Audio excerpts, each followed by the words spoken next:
सावन में घर से हटा देना ये 5 चीजें, शिव होते हैं क्रोधित। हर हर महादेव, श्री शिवाय नमस्तुभ्यम। दोस्तों आप भी जानते हैं कि 22 जुलाई सन 2024 से सावन का बहुत ही पवित्र महीना शुरू होने जा रहा है। दोस्तों 22 जुलाई के दिन सावन का पहला सोमवार पड़ रहा है और इसका समापन 19 अगस्त को हो जाएगा। ऐसे में अगर आपको भी भोलेनाथ की कृपा प्राप्त करनी है, आप चाहते हैं कि भोले बाबा का आशीर्वाद सदैव आपके ऊपर बना रहे, तो आपको सावन में तुरंत अपने घर से इन चीज़ों को हटा देना है, नहीं तो आपको शुभ फलों की प्राप्ति नहीं होगी। दोस्तों आपका व्रत भी टूट जाएगा और भगवान के आशीर्वाद से आप वंचित रह जाएंगे। अगर आप भगवान शिव की कृपा पाना चाहते हैं तो आपको अपने घर से फौरन ही इन चीज़ों को हटा देना है, क्योंकि सावन में भगवान शिव अपने हर भक्त के घर में वास करने के लिए इस धरती पर आते हैं। और अगर उस समय आपका घर गंदा होगा तो भगवान आपके घर में वास नहीं करेंगे। दोस्तों आज हम आपको कुछ ऐसी ही गलतियों के बारे में बताएंगे जिनको आपको अपने घर में बिल्कुल भी नहीं रखनी है, वरना माता लक्ष्मी कभी भी आपके घर में नहीं पधारेंगी। ऐसे घर में कभी भी माता लक्ष्मी प्रवेश नहीं करेंगी। आप कितनी भी पूजा पाठ क्यों न कर लेना, आप कितने भी भगवान के प्रति अपनी सच्ची श्रद्धा और भक्ति भाव रख लेना, लेकिन अगर आप अपने घर में कुछ गलतियों को करेंगे तो माता लक्ष्मी और भी देवी देवता आपके घर में नहीं आएंगे। आप सदैव उनके आशीर्वाद से वंचित रह जाएंगे। ऐसे घर में देवी देवता कभी नहीं आते हैं और वह उनसे नाराज हो जाते हैं। दोस्तों आप पूरी जानकारी देखने के लिए इस वीडियो को अवश्य पूरा देखें, ताकि आपके मन से भी वह निकल जाए कि ऐसा कौन सी गलतियां हैं जो हमें नहीं करनी है। दोस्तों वीडियो में आगे बढ़ने से पहले वीडियो को लाइक और चैनल को सब्सक्राइब कर लेना और पास वाली बेल आइकन को दबा देना। और अगर आप सच्चे दिल से महादेव से प्रेम करते हैं तो कमेंट बॉक्स में हर हर महादेव, ओम नमः शिवाय, श्री शिवाय नमस्तुभ्यम जरूर लिखना। दोस्तों वास्तुशास्त्र में कहा जाता है कि अगर हमारे घर में हमें सकारात्मक ऊर्जा बढ़ानी है तो हमें बहुत सारी महत्वपूर्ण बातों को ध्यान में रखना होगा। दोस्तों वास्तुशास्त्र के अनुसार कहा जाता है कि घर की हर एक वस्तु में सदैव नकारात्मक और सकारात्मक दोनों तरह की ऊर्जा का संचार होता है। अगर उन्हें हम सही स्थान पर अपने घर में नहीं रखेंगे तो हमारे घर में सदैव नकारात्मक ऊर्जा का संचार रहेगा, जिसकी वजह से हमारा पूरा घर आर्थिक तंगी में पड़ जाएगा और हमारे घर में सदैव लड़ाई झगड़े होते रहेंगे। अगर वहीं हम उन्हें सही दिशा में रखेंगे, उनका जो भी स्थान है वहां पर रखेंगे, तो हमारे घर में सदैव सकारात्मक ऊर्जा का संचार होगा। हमारे घर में सदैव सुख समृद्धि बनी रहेगी और हमारे घर में कभी भी किसी व्यक्ति में लड़ाई झगड़ा नहीं होगा, उनके मन में कभी भी मनमुटाव नहीं आएगा। इसी कारण वास्तुशास्त्र में घर के मुख्य द्वार को बहुत ज़्यादा अधिक महत्व दिया जाता है। दोस्तों वास्तुशास्त्र के अनुसार कहा जाता है कि कभी भी घर के मुख्य द्वार के सामने हमें ऐसी चीज़ नहीं रखनी चाहिए जो अशुभ हो। साथ ही साथ कई तरह की समस्याएं यह घर के मुख्य द्वार पर गलत चीज़ को रखने से उत्पन्न हो जाती हैं और इनका असर सीधे हमारे परिवार की महिलाओं पर, बड़े बुजुर्गों पर और हमारे घर के हर सदस्य को झेलना पड़ता है। ऐसे ही कई चीज़ परिवार के हर एक सदस्य पर बुरा असर डालना शुरू कर देती है और उनके स्वास्थ्य के साथ साथ हमें आर्थिक समस्या का भी बहुत ज़्यादा सामना करना पड़ता है। और दोस्तों ऐसे में हम आपको बताएंगे कि आपके घर के मुख्य द्वार पर ऐसी कौन सी चीज़ है जिसे भूलकर भी नहीं रखना चाहिए, वरना आपको बहुत ज़्यादा दिक्कत का सामना करना पड़ेगा। दोस्तों कहा जाता है कि घर के सामने कभी भी हमें गंदे पानी का जमाव नहीं रखना चाहिए। अगर आपके घर के सामने गंदे पानी का जमाव है तो उसे धर्मशास्त्र के अनुसार और वास्तुशास्त्र के अनुसार बहुत ही ज़्यादा अशुभ माना जाता है। अगर आपके घर के सामने गंदगी है तो आपके घर में वास्तु दोष बन जाता है।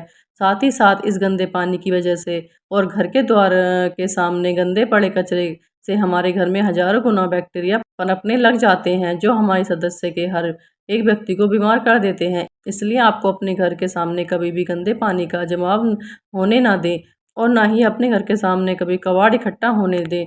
इससे हमारे हजार बैक्टीरिया, पीलिया, कैंसर जैसे खतरा होने की बहुत ज़्यादा संभावना बढ़ जाती है और व्यक्ति दिन ब दिन बीमार होता जाता है। दोस्तों भगवान के रिश्ते हमारे से खराब हो जाते हैं, क्योंकि जब हम अपने घर के सामने गंदगी रखते हैं तो वह गंदगी भगवान जी को पसंद नहीं आती है और भगवान हमसे रुष्ट हो जाते हैं। हमारी प्रार्थना कभी भी भगवान तक नहीं पहुंच पाती है। दोस्तों कीचड़ के कारण प्रार्थना भी आने से हमारे घर में डरती है। पॉजिटिव एनर्जी का हमारे घर में धीरे धीरे सत्यानाश होना शुरू हो जाता है। सकारात्मक ऊर्जा हमारे घर तक तो पहुंच ही नहीं पाती है, लेकिन हमारे घर में भूत प्रेत अपना स्थान बना लेते हैं। राहु दोष हमारे घर में धीरे धीरे उत्पन्न होना शुरू कर देते हैं और माता लक्ष्मी हमसे रूठ कर चली जाती हैं। शनि देव भी हमसे बहुत ज़्यादा क्रोधित हो जाते हैं।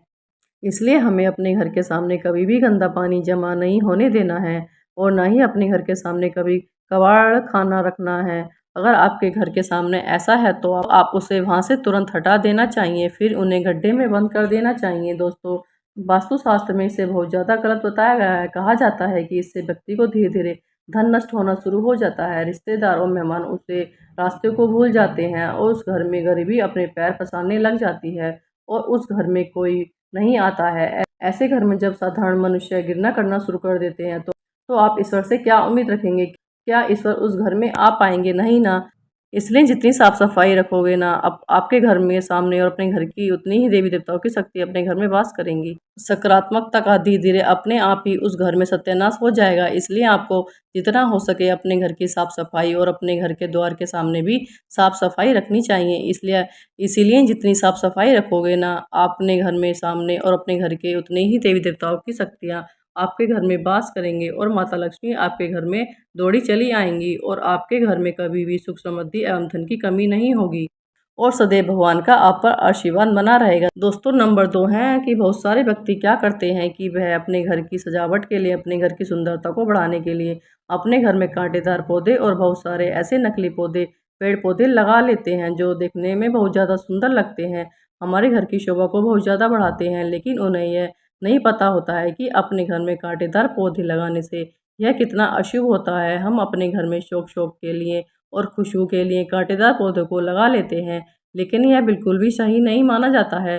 दोस्तों, कहा जाता है कि यह जो कांटेदार पौधे होते हैं, इनको हम अपने घर में लगा तो लेते हैं, तो यह धीरे धीरे हमारे रिश्तों में चुभन पैदा कर देते हैं। मतलब कि एक दूसरे के व्यक्ति में एक दूसरे की प्रति चुभन पैदा शुरू हो जाती है। और दोस्तों, हमारे घर में लगे कांटेदार पौधे हमारे घर की नकारात्मकता का बहुत बड़ा कारण बनते हैं। घर के सामने या फिर घर के अगल-बगल कभी भी भूलकर भी कांटेदार पौधे नहीं लगाने चाहिए। और अगर आपको ऐसा लगता है कि कांटेदार पौधे लगाना शुभ होता है, तो आप अपने बच्चों को अन कांटेदार पौधों के पास भेजो और उसे खेलने के लिए बोलो। आपका शिशु उन कांटेदार पौधों से जख्मी हो जाएगा और उसकी मृत्यु भी हो सकती है। और ऐसे पौधे लगाने से माता लक्ष्मी कभी भी हमारे घर में बिल्कुल भी प्रवेश नहीं करती हैं। और दोस्तों, सावन का तो इतना पवित्र महीना होता है कि समस्त देवी देवता सावन के महीने में धरती पर विचरण करते हैं। और जब आपके घर के सामने कांटेदार पौधे लगे दिखाई देंगे तो वह उन पौधों को देखते ही आपके घर से चले जाएंगे और आपके घर में वास नहीं करेंगे और ना ही माता लक्ष्मी घर में प्रवेश करेंगी और वह आपके घर से लौट जाएंगी। और दोस्तों, ऐसा भी बताया जाता है कि कांटेदार पौधे अपने घर में लगाने से सदैव हमारे शत्रुओं की संख्या बढ़ना शुरू हो जाती है। आपके घर में शत्रु पैदा हो जाते हैं। आपको अपने घर में मुख्य द्वार पर सदैव सिर्फ माता तुलसी का हरा भरा पौधा लगाना चाहिए और आपको पीले रंग के फूलों के पौधे लगाने चाहिए, उनमें कांटे नहीं होने चाहिए। अगर आप अपने घर में इन पौधों को लगाओगे तो इससे माता लक्ष्मी आपके घर में आकर्षित होंगी और आपके घर में सदैव अपना स्थान बना लेंगी। दोस्तों, नंबर 3 है कूड़ादान। आप सभी जानते हैं कि बहुत सारे लोग क्या करते हैं कि अपने घर के कूड़ेदान को अपने घर के मुख्य द्वार पर ही रख देते हैं, जिससे कि उन्हें इधर उधर जाने की तकलीफ ना हो। वह अपनी आसानी के लिए उस कूड़ेदान को अपने घर के मुख्य द्वार पर रख देते हैं और उसी में कूड़ा डालते हैं। और बहुत सारे लोग तो कूड़ेदान को अपने घर के मुख्य द्वार पर रख देते हैं अथवा क्या करते हैं कि वह अपने घर के सामने ही कूड़ेदान को रख देते हैं। लेकिन आप यह नहीं जानते हैं कि शास्त्र में इसे बहुत ज़्यादा अनिष्ट बताया गया है। इससे धीरे धीरे हमारे धन की हानि होना शुरू हो जाती है। अब मान लो चलो, जैसे कि आपने अपने गेट के मुख्य द्वार के सामने कूड़ेदान को रख दिया, ठीक है, हमने मान लिया। अब माता लक्ष्मी आपके घर में आगमन कर रही हैं, लेकिन आप यह बात तो जानते ही हैं कि माता लक्ष्मी सदैव साफ सफाई में ही वास करती हैं। तो जब माता लक्ष्मी आपके घर में प्रवेश कर रही होंगी और आपके घर के मुख्य द्वार में सामने कूड़ादान रखा होगा, तो वह कूड़ादान देखकर आपके घर में वापस लौट जाएंगी और आपके घर में प्रवेश नहीं करेंगी। तो ये आपके लिए कितना ज़्यादा अनिष्ट कार्य होगा। ऐसा मानकर चलो कि माता लक्ष्मी आपके घर से रुष्ट होकर चली जाएंगी। इसलिए आपको सदैव ध्यान रखना है कि कूड़ेदान को कभी भी उत्तर दिशा में नहीं रखना है। इस दिशा से माता लक्ष्मी सदैव हमारे घर में प्रवेश करती हैं। दोस्तों, आपको एक बात का और सदैव ध्यान रखना है कि आपको मुख्य द्वार पर कभी भी झाड़ू पोछा को नहीं रखना है। यह बहुत ही ज़्यादा अशुभ माने जाते हैं। दोस्तों, नंबर 4 है आपको घर के सामने लगा हुआ बिजली का खंभा। वास्तुशास्त्र में इसे हमारे सदस्यों की उन्नति का बहुत बड़ा कारक माना जाता है। अगर आपके घर के सामने मुख्य द्वार पर खंभा लगा हुआ है तो समझो यह आपके लिए बहुत ज़्यादा हानिकारक होगा और इस वजह से आपके घर में कभी भी कोई तरक्की नहीं होगी और खंभा के कारण किसी की मृत्यु भी हो सकती है और आपके घर में राहु केतु और शनि की कुदृष्टि आकर्षित हो जाती है।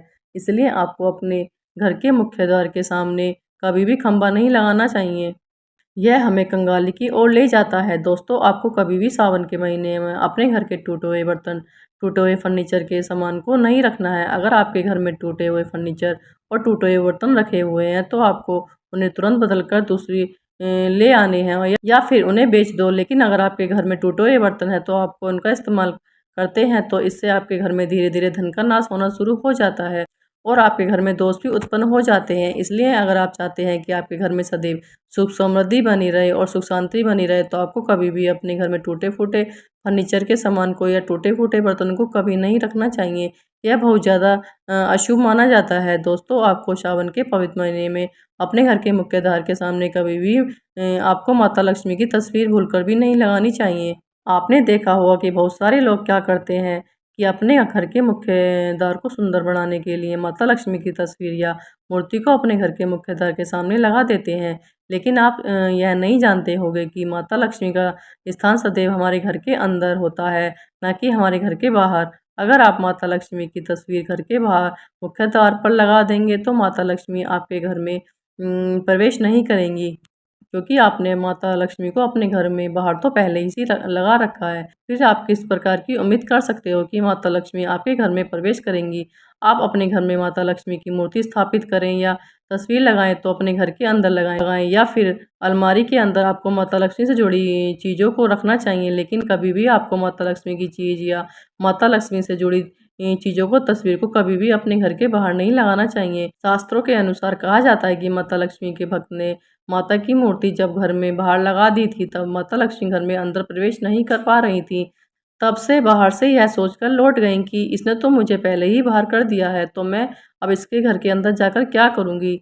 इसने तो मुझे पहले ही बाहर निकाल दिया है। भक्त का निधन हो गया था और माता लक्ष्मी उनसे बहुत ज़्यादा क्रोधित हो गई थी। इसलिए अगर आप चाहते हो कि माता लक्ष्मी की कृपा आप पर सदैव बनी रहे तो सावन के महीने में या फिर कभी भी आपको अपने घर के बाहर माता लक्ष्मी को नहीं लगाना है। ऐसी गलती आप भूलकर भी नहीं करनी चाहिए। अगर आप ऐसी गलती करोगे तो माता लक्ष्मी सदैव आपके घर में नहीं बनी रहेंगी और सदैव धन की आपके ऊपर वर्षा नहीं करेंगी। कई लोग क्या करते हैं कि फैशन के तौर पर अपने मुख्य द्वार पर ही माता की तस्वीर को लगा देते हैं। आप कभी भी भूल कर भी ऐसा मत करना। और दोस्तों, इस वीडियो को अपने दोस्तों के पास ज़रूर शेयर करना, ताकि अगर जाने अनजाने में उनसे कोई भी गलती हो जाए तो इस वीडियो को देखकर वो अपनी गलती को सुधार लें। दोस्तों, घर या फिर मंदिर में अगर आपके घर में खंडित मूर्ति रखी हुई है तो आप उसे सावन के महीने में अपने घर से तुरंत ही निकाल दें। टूटी फूटी या खंडित मूर्ति रखने से बनने वाले काम भी बिगड़ने शुरू हो जाते हैं। इसलिए अगर आपके घर में खंडित मूर्तियाँ रखी हुई हैं तो उन्हें सावन के पहले किसी पवित्र नदी में आपको प्रवाहित कर देना चाहिए। दोस्तों, वास्तुशास्त्र के अनुसार कहा जाता है कि कभी भी घर में बंद घड़ी भूलकर भी नहीं रखनी चाहिए। ऐसा करने से कहा जाता है कि बंद घड़ी को अपने घर के रखने से हमारी किस्मत भी बंद घड़ी की जैसी हो जाती है। इसलिए अगर आपके घर में बंद घड़ी पड़ी हुई है तो उसे सावन से पहले अपने घर से या बाहर कर दें, या फिर उसे तुरंत ही ठीक करवा कर अपने घर में लगा लें। बंद घड़ी या खराब ताला रखने से हमारी तरक्की रुक जाती है। कि कई लोग जूते चप्पल घर में समेट कर रख लेते हैं, चाहे वे जूते चप्पल पहनने के हों या ना हो, चाहे किसी काम के हों या ना हो, चाहे फटे हुए हों। तो विद्या के अनुसार कहा जाता है कि घर में कभी भी फटे पुराने जूते चप्पल खोलकर भी नहीं रखना चाहिए, जिनका आप इस्तेमाल नहीं करते, या उनको अपने घर में बाहर निकाल देना चाहिए। वरना ऐसा करने से हमारे घर में नेगेटिविटी एनर्जी का वास हो जाएगा, हमारे घर में बने काम बिगड़ना शुरू हो जाएंगे और हम बहुत ज़्यादा परेशान हो जाते हैं। दोस्तों, कई लोग पूजा पाठ से जुड़ी धार्मिक पुस्तक अपने घर में ही रख लेते हैं। वही पुस्तक जब पुरानी हो जाती हैं तो वह फटने लग जाती हैं। कभी भी अपने घर में कटी फटी या गले पन्नों वाली धार्मिक पुस्तक खोलकर भी नहीं रखनी चाहिए। इससे हमारे घर में नकारात्मक ऊर्जा का आना शुरू हो जाता है। और अगर आपके घर में ऐसी पुस्तक रखी हुई है तो आप उसे किसी पवित्र नदी में जाकर प्रवाहित कर दें, वरना आपको बहुत सारी दिक्कतों का सामना करना पड़ेगा। दोस्तों, आपने यह तो जान लिया होगा कि ऐसी कौन-सी चीज़ें जिन्हें सावन में पहले ही हमें अपने घर से निकाल देनी चाहिए, वरना हमारे घर में कभी भी सुख समृद्धि नहीं आएगी, हमारे घर में सदैव दरिद्रता बनी रहेगी। तो अब हम आपको बताएँगे कि सावन के पहले दिन अगर आप 7 वस्तुओं में से कोई एक वस्तु अपने घर ले आएँ तो शिव जी हमारे ऊपर बहुत ज़्यादा कृपा होगी और हमारे घर में कभी भी धन की कमी नहीं होगी। हम सदैव सुख समृद्धि में खेलेंगे। और दोस्तों, चलिए देरी ना करते हुए अब मैं आपको बता देता हूँ कि ऐसी कौन सी चीज़ें हैं जो हमें सावन के सोमवार में अपने घर में लानी चाहिए। तो दोस्तों सावन के पहले सोमवार के दिन अगर आप एक रुद्राक्ष खरीद कर अपने घर ले आते हैं, तो उसे अपने गले में धारण कर लेते हैं, तो समझो भगवान शिव की कृपा आपको ज़रूर प्राप्त होगी। रुद्राक्ष पहनने से आपको स्वास्थ्य में धीरे-धीरे बदलाव आना शुरू हो जाएगा और आपकी किस्मत भी आपका साथ देना शुरू कर देगी। दोस्तों, अगर आप नकारात्मक विचारों से घिरे हुए हैं, आपके घर में सदैव लड़ाई-झगड़ा हो रहा है, आपके घर में धन की बिल्कुल भी बचत नहीं होती है, सदैव आपके घर में परेशानियाँ आती रहती हैं धन को लेकर, तो सावन से पहले दिन आपको एक डमरू खरीद कर लाना है और शिव जी के इस यंत्र को सावन महीने में घर लाने के हर प्रकार की सारी जीवन की नकारात्मक ऊर्जा दूर हो जाती है। हालाँकि आपको इस सावन के दौरान घर में रखने के बाद किसी बच्चे को गिफ्ट के तौर पर देना है। ऐसा करने से भगवान से आपकी समस्त मनोकामना को बहुत जल्दी पूरा कर देंगे। दोस्तों, भगवान अपने शरीर पर भस्म लगाते हैं, यह सब तो आप तो जानते ही होंगे है। ऐसा कोई व्यक्ति नहीं होगा जिनको यह पता नहीं होगा। ऐसे में अगर आप सावन के पवित्र महीने में अपने घर में भस्म लेकर आते हैं, तो उसे अपने धन स्थान में रख सकते हैं। धन लाभ आपको प्राप्त होना शुरू हो जाएगा। यह उपाय घर में मौजूद बुरी ऊर्जा को खत्म करने का बहुत बड़ा आसान उपाय माना जाता है। अगर आप कास्ट शब्दों से बहुत ज़्यादा पीड़ित हैं, आपके जीवन में कास्ट शब्दों खत्म ही नहीं हो रहा है या आपके बने-बने काम बिगड़ने लग जाते हैं, तो सावन के पहले दिन आपको अपने घर में चांदी के नाग-नागिन का एक जोड़ा अवश्य ही खरीद कर ला कर रख लेना चाहिए। इसके बाद सावन में नाग-नागिन की आपको प्रतिदिन पूजा भी करनी चाहिए और सावन के बाद शिव मंदिर में उन्हें रखकर आ जाना चाहिए। ऐसा करने से भगवान शिव की आप पर सदैव आशीर्वाद बना रहता है और आपके सभी काम बनने लग जाते हैं और आपके जीवन में काज, शब्द, दोष भी समाप्त हो जाता है। दोस्तों, सावन के महीने के दिन शिवलिंग का जल अभिषेक करने से आपको तांबे का या एक या चांदी का एक या पीतल का एक लोटा अवश्य खरीद कर लाना चाहिए और सावन के हर सोमवार को आपको इस लोटे से भगवान शिव का जल अभिषेक करना चाहिए। ऐसा करने से हमारे घर में आर्थिक उन्नति होती है और हमारे जीवन में सुख समृद्धि बढ़ती है। दोस्तों, भगवान शिव हमारे घर में बहुत ज़्यादा प्रेम करते हैं। दोस्तों, भगवान शिव अपने घरों में बहुत ज़्यादा प्रेम करते हैं और सबसे ज़्यादा वह प्रेम नंदी जी से करते थे। सभी गानों में भगवान शिव को नंदी के बहुत ज़्यादा प्रिय थे। ऐसे में सावन के पहले दिन अगर आप अपने घर में चांदी के बने हुए नंदी जी की प्रतिमा लाते हैं, तो आपको कभी भी कष्ट नहीं आएंगे। आपके सारे काम बनने शुरू हो जाएंगे, आपको कष्टों से मुक्ति मिल जाएगी और आपके घर में सुख समृद्धि आएगी। दोस्तों, सावन के महीने में आप त्रिशूल भी अपने घर पर ला सकते हैं। भगवान शिव के अस्त्र त्रिशूल को घर में रखने से हमारे सारे शत्रु नाश होना शुरू हो जाता है। हमारे घर में बरकत आना शुरू हो जाती है और जीवन में कई प्रकार के कष्ट भी दूर हो जाते हैं। तो दोस्तों, यह टिप है कि जो आपको सावन के पवित्र महीने में अपने घर से अवश्य ही लानी चाहिए। इनको लाने से आपके घर में समस्त बाधाएँ दूर हो जाएँगी, आपको बहुत सारी खुशियाँ मिलेंगी। तो दोस्तों, अगर आपको यह सारी बातें समझ में आ गई हों, तो प्लीज़ हमारी वीडियो को लाइक करना और चैनल को सब्सक्राइब करना ना भूलना। अगर आपको सावन से संबंधित या भोले बाबा के शिवलिंग से संबंधित कोई भी प्रश्न करना है, तो आप कमेंट बॉक्स में कमेंट कर सकते हैं। राधे राधे दोस्तों, श्री शिवाय नमस्तुभ्यम दोस्तों।